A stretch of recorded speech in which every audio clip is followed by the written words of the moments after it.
फैगौ 20 तारिखआव जोंनि बिटिआर सरकार बिजेपि आरो इउपिपिएलनि 2 बोसोर जानो थांगासिनो दङ आरो बेवहाय क'क्राझाराव जोङो गिदिर मोनसे सेलिब्रेसन फांसन थांगासिनो दङ आरो थिग बिदिनो 20 तारिखनि 20 तारिख जोंहा प्रत्येकटा ब्लकआव मोनसे वार्कशप कन्वेन्सन सोलिगासिनो दङ आरो बेनि दिनै सुबाय सेरफाङाव बे हाबाफारियाव आं बाहागो लाफैदों मोजां मोनदों गोबां मानसि बेवहाय फैदों आरो वार्कशपआव गावबा गावनि जि जेंना रायजो सिबिनाय बे माखासे खोथाखौ जोंजों शेयार खालामबायदों आरो आसा खालामो फैगौ समाव सुबाय सेरफाङा इउपिपिएलनि केन्डिडेट जोंहा बेयाव थिखोनानै हरनो हागोन खारन थांनाय बाराव जों बेयाव लुजार जादों बेफोर हाबाफारिखौ जों गोसायै सावरायनाय दायो बिटिआर सरकारा जे रायजो राजाफोरा बेसेबांसो जौखोन्दो जोङो आगोलावनो होनखादों जे जों सोरगोआव थांनाय बायदि लामा जोङो बिटिआरनि रायजोनो देखायगोन आरो जों बेयाव 100 स्पिडआव खामानि मावगासिनो दङ बिनि प्रमानखौ रायजो राजाया मोनगासिनो दङ दिनै हाजार हाजार सुबुङा सार्कोल अफिसाव गावनि हाखौ गावनि नामाव लिरनानै लागासिनो दङ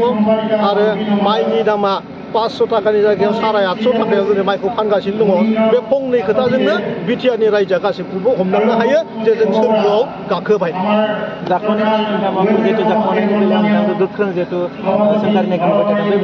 आंखौ जाख्ल'नायखौ आं खोनाफेराखै आसलते सोर बुंदों आं मिथिया खारन आङो जाख्ल'नो होननानै फैयाखै आंनाव गोबां दंखायो आरो आंनि जिउआव जेसेबां रां खामायदों बेखौ आं जाजोबनानै फोजोबलांनो हाखाया जिहेतु नोंथाङा मोनफ्रोमबो जिहेतु आयेन बेरेखा खामानि जानायखौ गोख्रोङै नायबिजिरगासिनो बे बिथिङाव दङ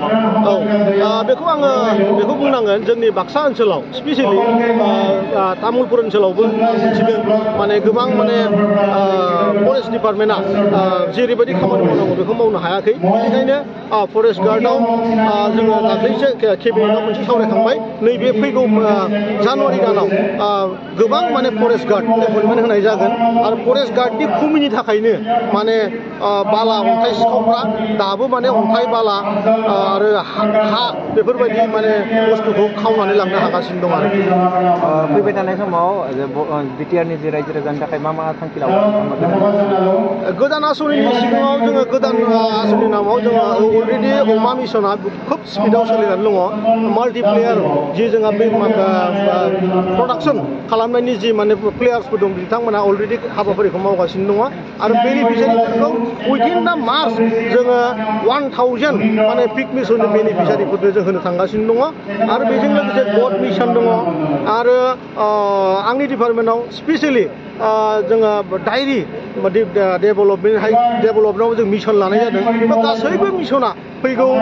मार्च दाननि आगोलागै माने रायजोफ्रा बे हाबाफारिफोरखौ मोनदां थांगासिनो दङ आरो जों एसे आगोलावसो बुंनाय बायदिनो जे जोंनि बिटिआरआव थानाय गासैबो रायजो राजाफोरखौ जोङो रांखान्थियारि जौगाहोनायनि थाखाय जोङो गुजरात आरो राजस्थान हारियाना बे मोनथाम स्टेटजों मोनसे सिस्टेमाव फैनानै जोङो बै हादोरनि जायफोर माने बेफारिफोर दङ बिथांमोनखौ जोंनि